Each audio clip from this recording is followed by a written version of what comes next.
In fact, it seems rather clear that Black Americans are doing better here today than they would be had their ancestors generations ago never been brought to these shores.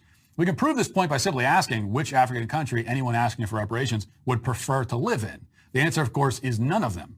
Now, you might offer the rebuttal that if slavery never existed, if we're reimagining history without that institution at all, then Africa itself would be in a better shape, better place, and better shape, and maybe indeed Black Americans would be better off there.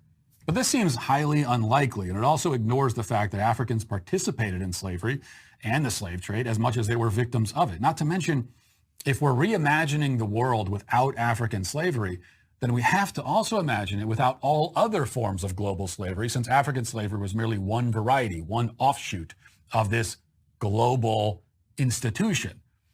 And now we have totally, at that point, rewritten the history of the world in a way so dramatic that it's absolutely impossible to say which individuals today would end up worse or better in this alternate universe. I mean, if you go back in time and get rid of slavery from the entire world, you have just, it's impossible to say what the world looks like right now.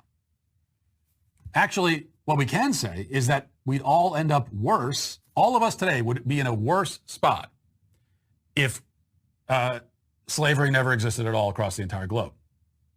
Because a change that significant would likely shift the course of events in a way that would mean none of us would even exist. It would be a world full of other people who are not us. So I know that I benefit today from virtually everything my ancestors did and everything did to them, because if any of that had not happened, there's a very good chance that I never would have come into being. And as I see it, I benefit from being if the other option is not being.